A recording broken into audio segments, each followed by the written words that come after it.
Rabbi Avraham Moreno Albert Ben Rivka. Chers amis, au début de la paracha, il est écrit Ve'asu li migdash. Et vous ferez pour moi un migdash. On parle de la construction du Mishkan. Chachamim dans le Midrash, dans le Yalkut Shimoni, dans le Midrash Rabbah, ils disent quand on nous dit le terme li, ça veut dire quoi li?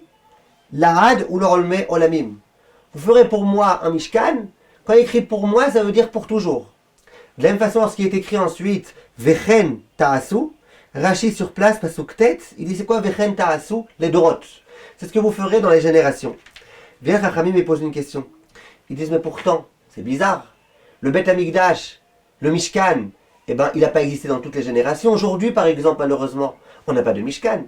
Donc comment Chachamim ils ont pu dire écoute, ce Mishkan-là, ce sera pour toutes les générations. Les Dorot, pour toujours. La Hadolol Meolamim. Mais c'est pas vrai, il y a des périodes dans lesquelles on n'a pas de Mishkan. Bien sûr que bientôt on l'aura, Bezrat Hashem à nouveau, mais pour l'instant on n'a pas. Viennent le Al-Shich HaKadosh et beaucoup d'autres commentateurs, et le Shach, et beaucoup d'autres commentateurs. Et ils expliquent en disant que nous savons très bien que le Mishkan, il est écrit Veshachanti Betocham. Au moment où on nous parle du Mishkan, au moment où on nous parle du tabernacle, on nous dit, et le juif, Akadosh Baruch Hu, il habitera Betocham, à l'intérieur de EUX. Mais c'est pas vrai, le Mishkan, il y en a un. On aurait dû dire quoi? Que Akadosh Baruch Hu, il habitera dedans, Bo, Betocho, pas Betocham. Et les Chachamim ils disent, mais non, Betocham, ça veut dire Betor Kol Echad Vechad Biblei Israël. Akadosh Baruch Hu, il résidera dans chaque juif, en chaque juif. Et c'est ça le but du Mishkan. Le but du Mishkan, c'est qu'il y a un endroit où Akadosh Baruch Hu se trouve, mais que grâce au Mishkan, Hachem puisse se trouver au sein de chaque juif. Viennent Chachamim et disent, c'est vrai que le Mishkan lui-même, lui, il a été malheureusement, on en a été privé. Mais par contre, la dimension de l'Ashrat, Ashrina, de la providence divine qui se trouve au sein de chacun, ça reste. Et ça restera toujours. Et dans toutes les générations. Et même aujourd'hui, nous avons ça. Comment nous accédons à ça, disent Chachamim?